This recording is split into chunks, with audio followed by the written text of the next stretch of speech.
And look at the situation at our border like we've really never seen before. Our Griff Jenkins was on the ground with agents working around the clock and through the night to secure entry points. He's live from the epicenter of the national emergency. So the waters have begun to change, they've shifted, and the boundaries of protecting personal space have been reset. And I get it. I get it. All right, so there it is, the former VP Joe Biden breaking his silence just before 3 more accusers surfaced overnight. So what does this mean for 2020? And a laughing Lori Loughlin stops to sign autographs before court. But some people don't think her felony charges are as funny as maybe she does. Fox and Friends First continues right now.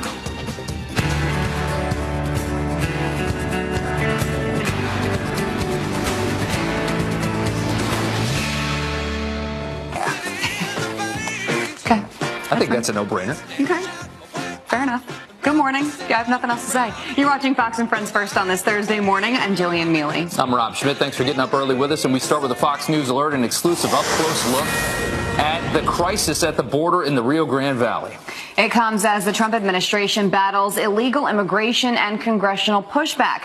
Griff Jenkins is live in McAllen, Texas, seeing firsthand how difficult the job has become for border agents. Griff. Good morning, Jillian and Rob. Yes, there's a perception that all of those in this surge of Central American migrant families are just surrendering peacefully, and many are. But sometimes there are those who want to evade being captured. And we went in with the agents who were stretched so thin last night to see just how tough that job is. Watch.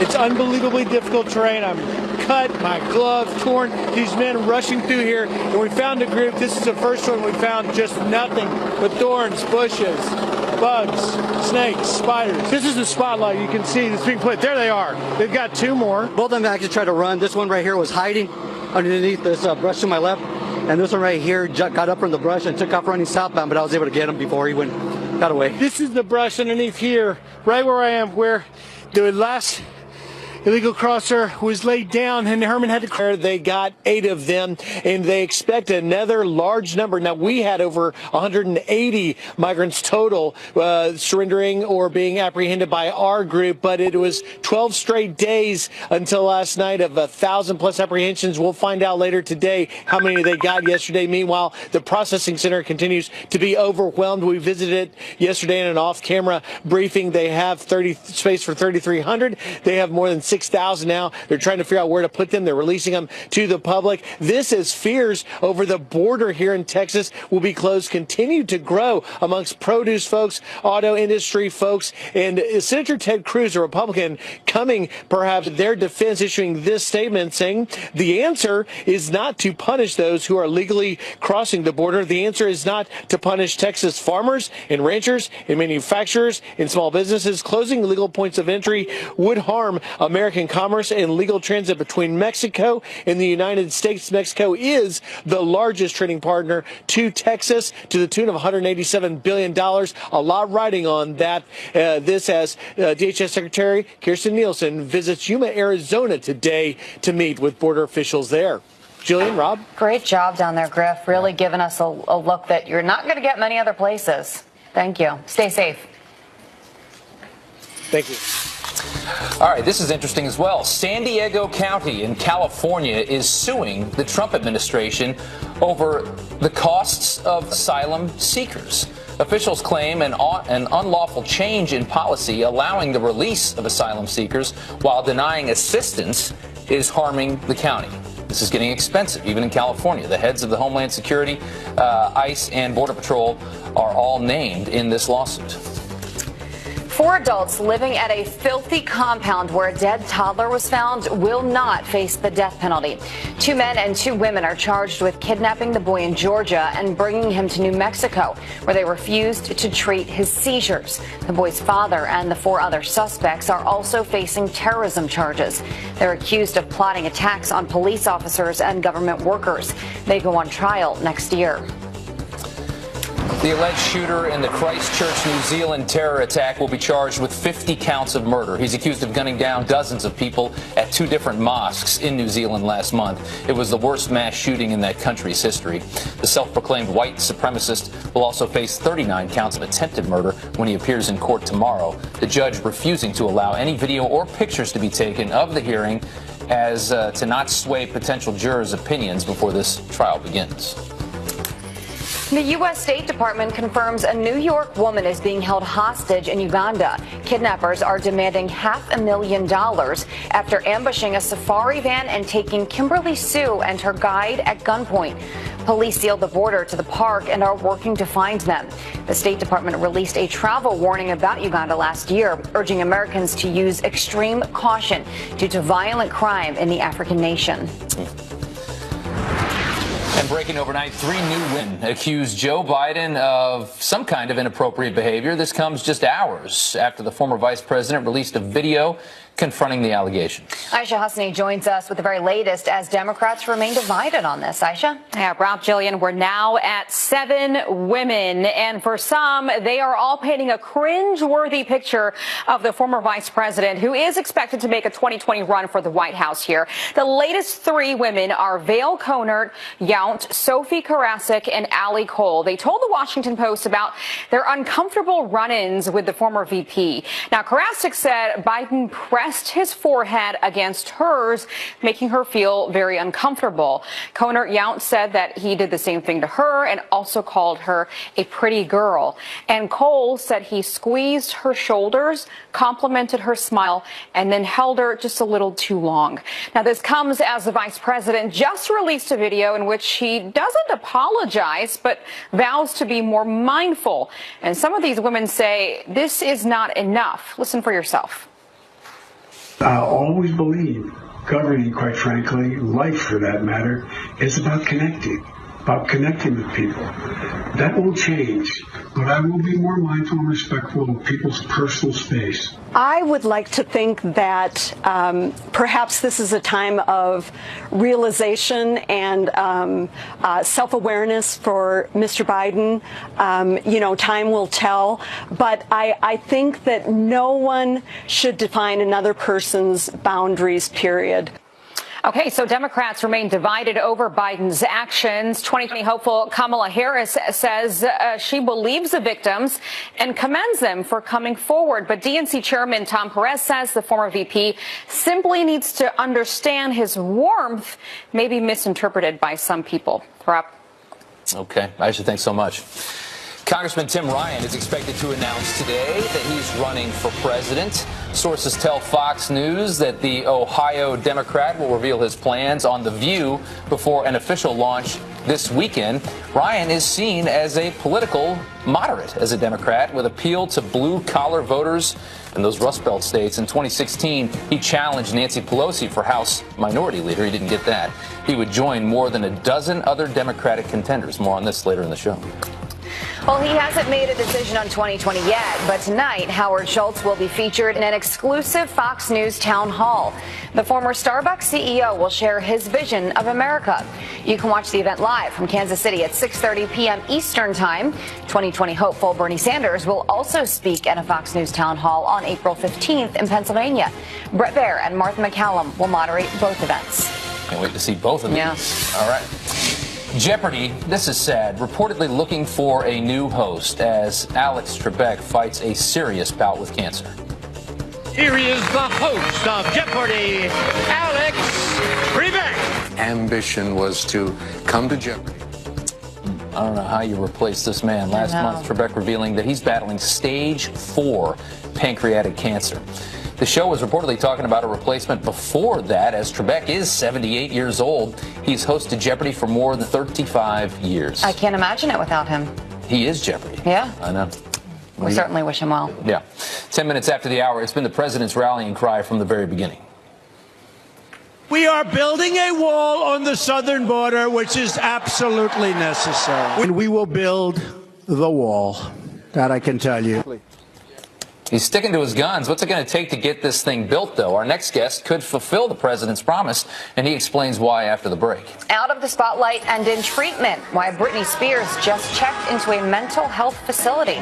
We're coming right back on a Thursday. Stay there. We are building a wall on the southern border, which is absolutely necessary. And we will build the wall. That I can tell you. We will build a great wall along the southern border. Build that wall. Build that wall. Build that wall. It was one of his biggest campaign promises, and 2 years later, it's still one of the big fights of the Trump presidency. Yeah, the debate over whether a wall is the best way to address this recent surge of migrants continues, but border agents say that they are completely overwhelmed. Tommy Fisher is the president and CEO of the Fisher Sand and Gravel Company. He submitted a proposal to build a portion of the wall. He joins us live to explain. Thank you for your time this morning. One can assume if you want to get involved in this, you back the president and what he's trying to do. Is that the case? And why? That is, anyone who's been to the border knows that there's a crisis on both sides, and we possess the technology and the vertical integration to get this done. So when Homeland Security requested from the DOD another 218 miles of strategically placed fence, we wanted to rise to the occasion. So we basically put a price to not only build the fence, but the roads and the technology, and get it done so they know exactly what it's going to cost and how long it will take, and we can do that under a year. Wow. And I mean, the numbers that you put up, I mean, I'm assuming this is a 30-foot steel slat, what they're looking for, and does it go down into the ground to prevent the tunneling? And how do you do a mile a day like you're proposing? How do you get that done? That seems like a tremendously fast pace. Well, it's so innovative, but our patented hanging system is so revolutionary. It's like comparing the iPhone to a payphone. And that's what we do. We've always set records, whether we build bridges, highways, anything we've done in the heavy civil infrastructure that we do, and these agents need it. So we've demonstrated that to DHS, so we proved that we could do it in 35-mile-an-hour winds a few weeks ago. I'll meet with them today, and I wanted to give them, as an expert, the exact cost that it would cost to build these and the time it would take. These agents need it, and they need it now. I've never, as many have never, built a wall along the southern border. However, you know, when you talk about construction projects, home projects, everyone can relate to something like that. And it always seems like things just take a little bit longer than they're supposed to. So how did you come up with this timeline? And what has been the reaction so far from the officials you've met with? Well, a lot of them are stunned because they've only seen past experience and they've really struggled on what they've built. But with our technology, and when DHS was out there a few weeks ago, they saw it and we proved it. Now it's just the point where whether, you know, if they want to cut through the bureaucracy, we gave a price for all the public to match and see. And, you know, if anyone else can step up and beat us, which I don't think they can, let's protect the border for all Americans, and we're ready to do that. And we stand behind what we say. You know, there's a lot.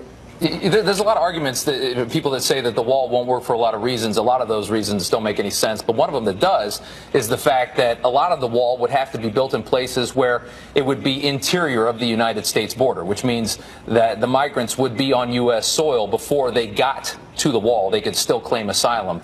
Are you worried that whatever they build on the southern border, if you get the contract, won't be effective unless they somehow change these asylum laws? Well, the laws are for Congress, but as a builder, I think we can do both. In the states of Arizona, California, New Mexico, we can build right on the border. And then we have the technology and the patents also to build flood retaining walls topped right on the river as well. So I think that eliminates both of those questions there, that there's border security right on the border. You can build right on the river, you're saying? Is that what you're saying? Yes, we have the technology, too, to build levee and flood retaining walls in certain areas and give the agents elevated views that are backfilled.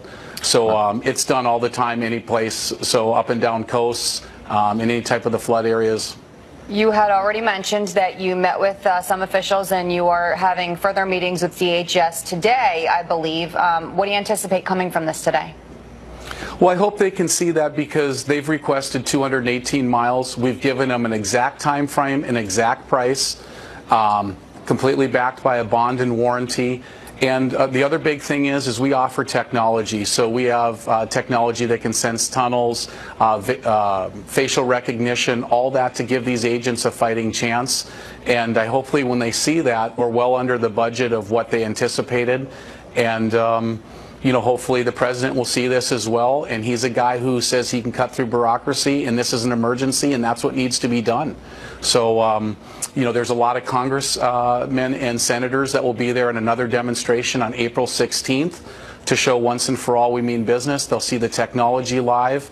And I really think, you know, if you possess the technology that we do and sit silent on the sidelines, as an American, I want to be able to do what we can do to protect every single American and be fair on both sides. Well, if this goes forward, will you come back again? Well, we'd love to. Thank you. Thanks for joining us. Tommy Fisher with Fisher Sand and Gravel. Thank you so much. Thank you. 19 minutes after the hour, she's facing a laundry list of charges, but it's not enough to stop Lori Loughlin. She seems like such a friendly lady from basking in the limelight here.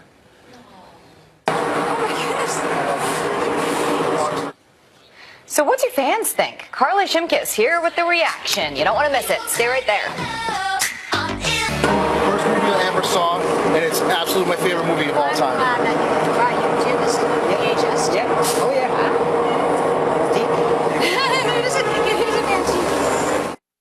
All right, actress Lori Loughlin not shying away from some friendly fans on her way into federal court. As you can see, she's signing autographs as they chanted "Free Aunt Becky." Carly Shimkus with Fox News Headlines 24/7 Sirius XM 115.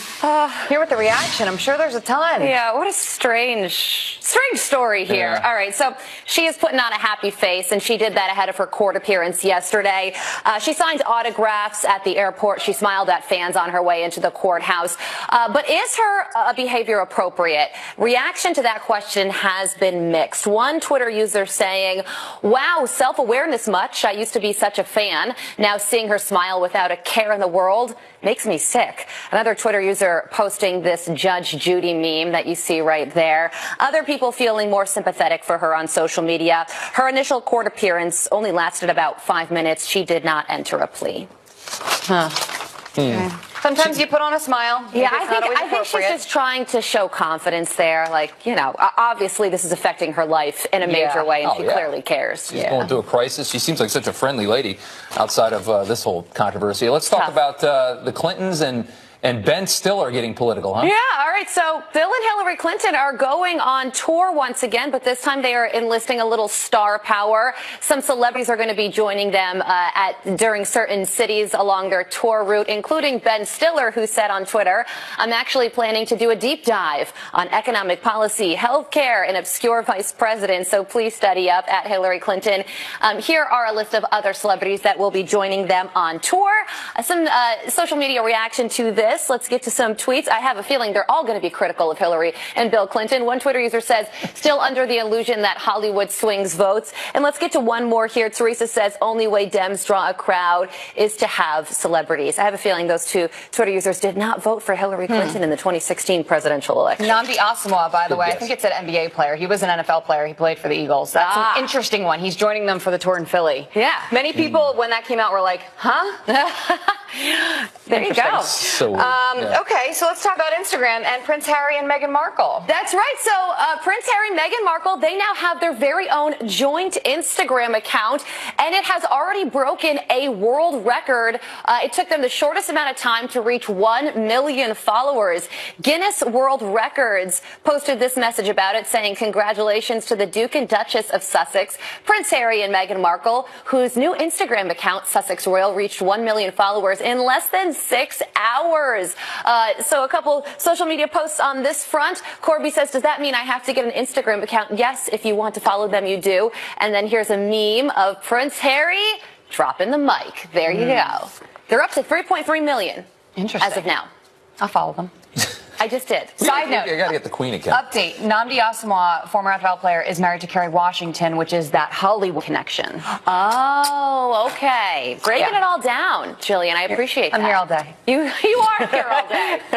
All right, thanks, Carly. Thanks, guys. It is 26 minutes after the hour. New York and New Jersey have a new soft spot for criminals. The controversial blue state laws offering leniency for lawbreakers and pot smokers. Stay tuned. Illegal immigrants. Nearly 200 people rounded up in just a matter of hours. Homeland Security Secretary Kirstjen Nielsen is touring the southern border today. Well, the House Judiciary Committee authorizing a subpoena for Robert Mueller's full report.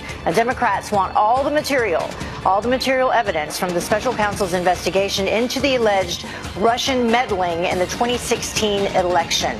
And the panel took action even after Attorney General William Barr told Congress that he intended to release the unredacted report later this month. And sources tell Fox News that Congressman Tim Ryan will announce he's running for president today. The Ohio Democrat is seen as a political moderate with appeal to blue-collar voters. He challenged Nancy Pelosi for Speaker of the House in 2016. So add another one to the list.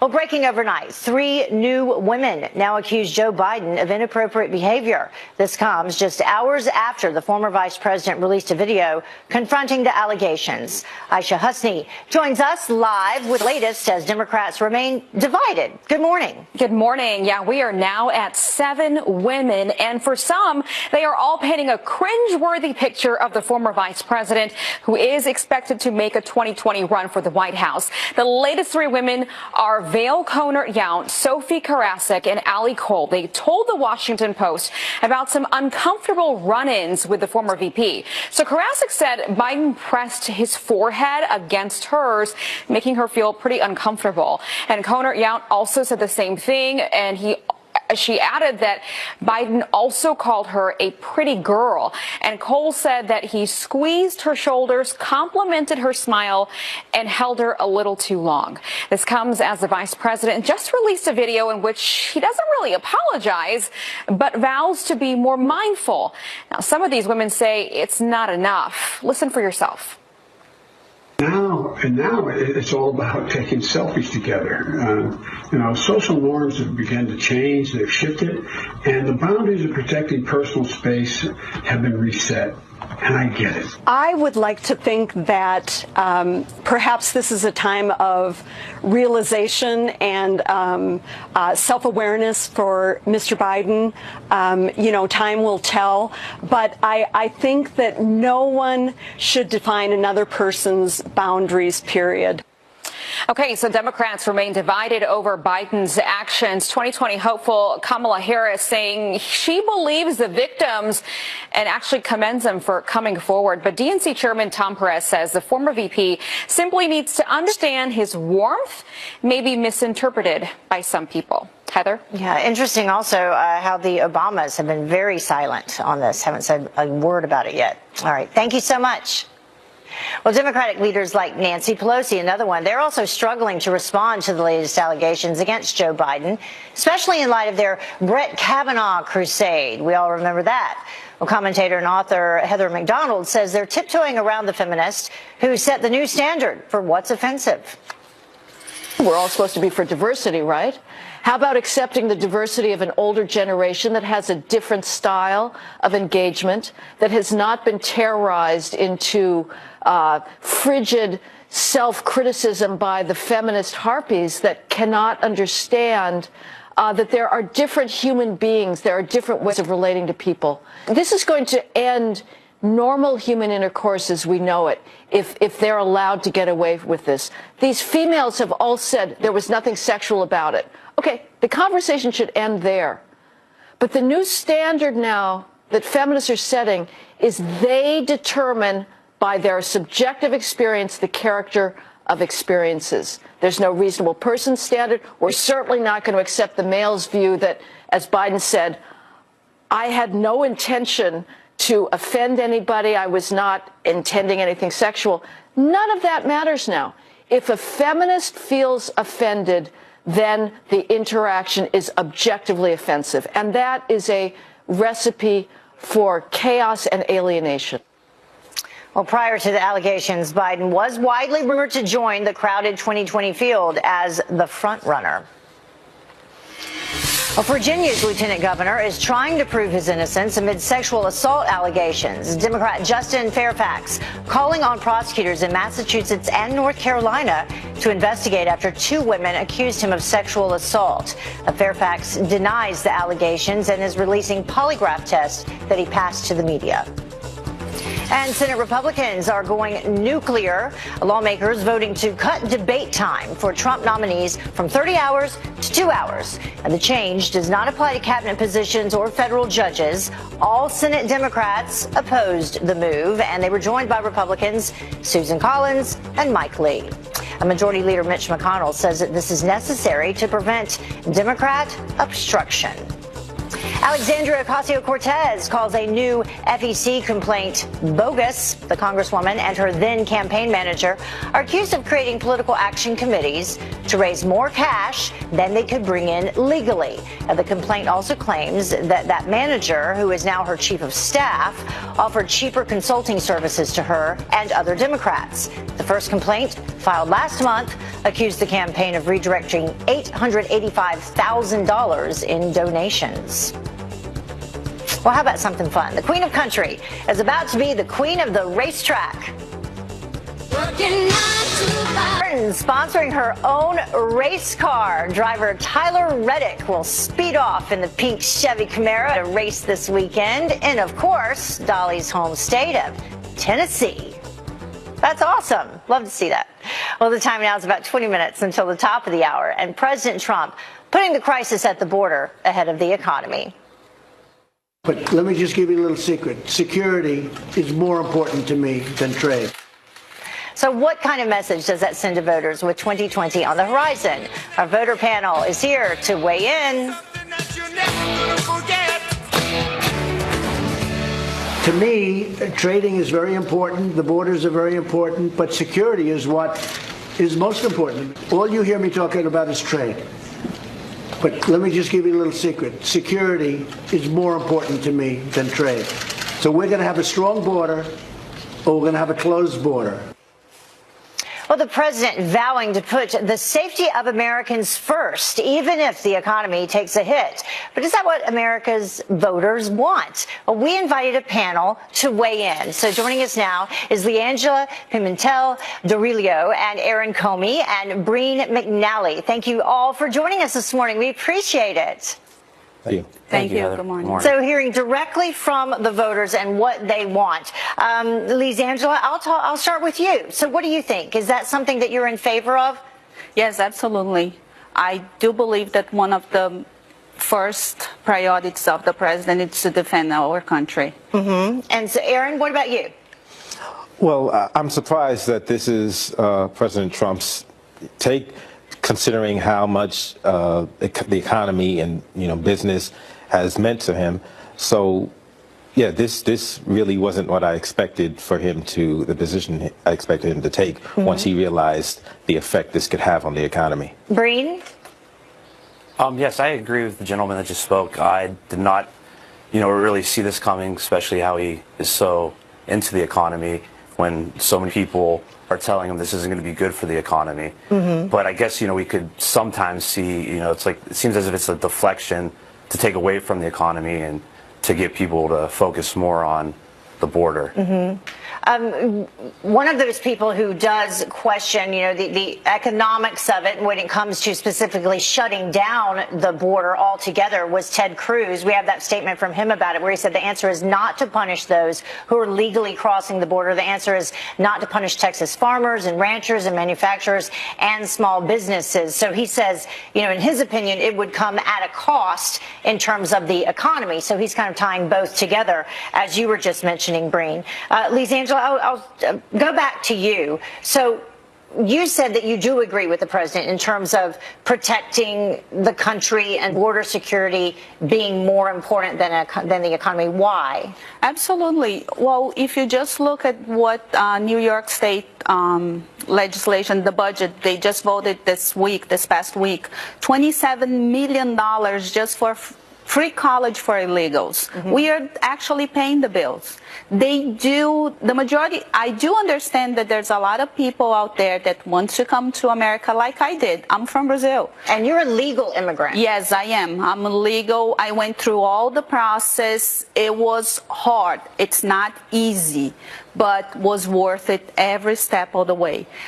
But they do know how to work the system. I heard from people that they say, well, if I have a child, the government will give me a check. So we are paying for them anyway. We do need, actually what we need, in my opinion, it's Congress to get to work and do what they're supposed to. We need an immigration reform here. Yeah, Aaron, to you now, you consider yourself like a moderate when it comes to issues and political issues. So speaking of Congress and Congress needing to do some work, does this sway you one way or the other when it comes to Republicans or Democrats? Well, no, I've seen failures on both sides, and I definitely agree that there needs to be some action taken to reform the immigration system. But one of the key points to realize is that if legal immigration is made easier, illegal immigration will go down. But there also needs to be drastic entitlements to entitlement programs, because taxpayers shouldn't have to carry a burden. An extra burden. Well, fixing legal immigration is something that several administrations have been trying to deal with, and no one seems to have been able to do anything up until this point. So we're now at this point, Breen, where we have about over 53,000 border apprehensions on average per month.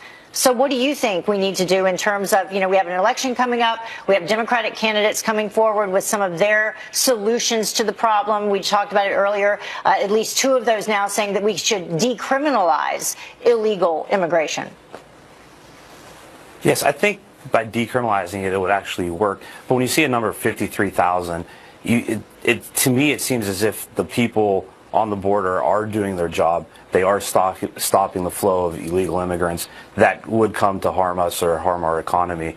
And I don't see a need to focus or shut that down, because you see, there's approximately, 1.2 billion people 1.2 million people that cross over legally a day that are helping our economy grow.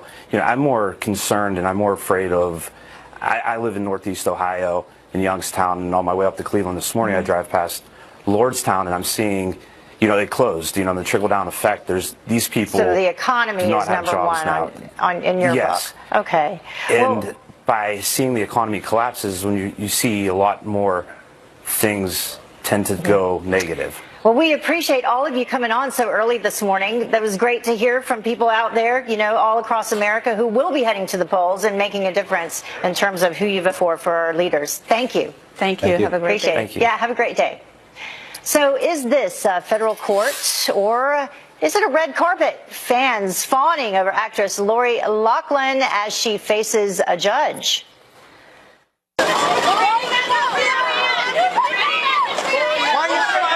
So do they even care that she's accused of bribing and cheating to get her daughter into college? Carly Shimkus is here to share a reaction. Up next.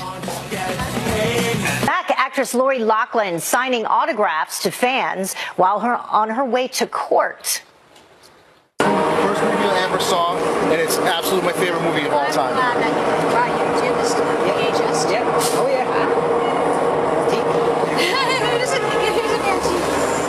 But does that send the wrong message? Carly Shimkus with Fox News Headlines 24/7, SiriusXM 115 is here with the online reaction. So I was a little surprised to see that too. Surreal sort of scene. Lori Loughlin signing autographs, heading into court. But clearly she does have her fans still, which is good for her. Kind of surprising because of all the backlash and fallout that has come from this. I'm surprised she wasn't advised not to do that. Well, she has been smiling throughout this whole process. Every single news article that is written talks about how she has this big warm smile. When she landed at Logan Airport, she signed autographs as well. Right. So her attitude has been a topic of conversation on social media. Charles says, celebrity trumps character in our broken culture. Cheryl tweets, we truly live in an upside down world. And Deb says, poor optics, poor judgment. I think that she's smiling as a way to show strength and, maybe some confidence that she didn't do anything wrong. Right. She hasn't entered a plea yet, so we don't know if she's going to plead innocent. Psychology, like reverse psychology type of thing. And she's a mom of 2 girls. The 2 girls are going through a lot right now as well, so she has to hold together for them. So let's talk about this next event that's going on.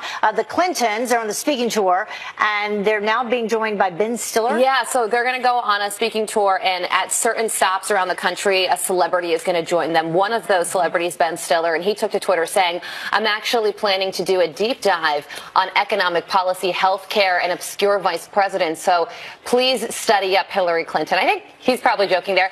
Here are some of the other celebrities that will be joining them at various times throughout their tour.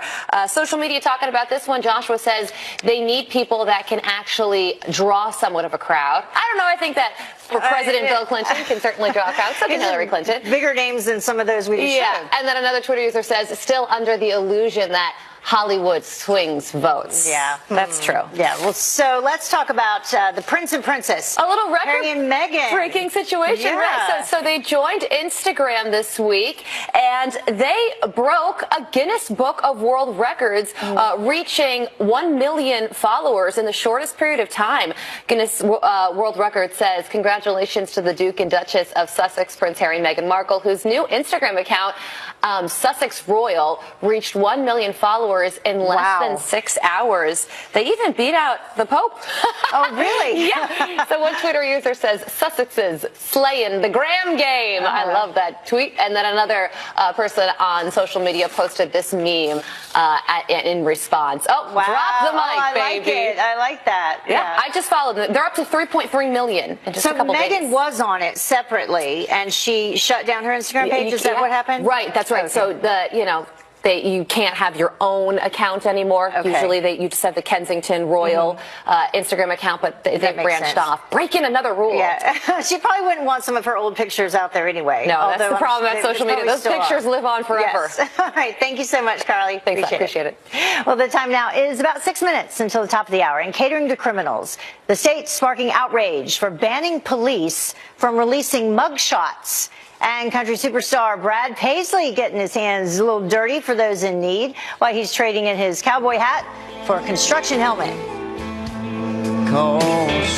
Welcome back. Chick-fil-A getting an unlikely ally after getting banned from a New York airport. The ACLU, Buffalo's airport. Actually, the ACLU is defending them. Buffalo's airport canceled plans to add the restaurant because it donates to conservative groups. The ACLU's New York affiliate says in a statement that government actors cannot officially silence speech or take punitive actions based on a person's or private entity's political viewpoints. San Antonio's airport also banned Chick-fil-A. The company says it has no political agenda and does not discriminate. Well, mugshots now banned in New York. State police will stop releasing the photos after making arrests, and they'll only be released to police if police are searching for a suspect that has a past mugshot. Now, the change comes as part of Governor Andrew Cuomo's proposed budget. Some law enforcement agencies say they believe they can and will still release them legally. Well, now it's time for the good, the bad, and the ugly. Up first, the good. Brad Paisley breaking ground on a store that will provide free groceries for people in need. Where you place this is important. Right at this edge of where gentrification is happening, and also there's people being squeezed out. It's just the perfect place. Well, construction in Nashville expected to wrap up by the end of the year. And now the bad. 2 drivers jumped to safety when their race car suddenly burst into flames. Look at this. You can see them releasing their harnesses, leaping out the windows, thank goodness, as flames and black smoke fill the car. This was in Argentina. No word on what sparked that fire. And finally, the ugly. Why did the pig cross the road? To get bread rolls, apparently. Police in Massachusetts using sandwich rolls to lure the massive hog off the street. The pig broke out of its pen and would only go home if offered a treat. Smart pig. Well, that wraps up this hour of Fox and Friends.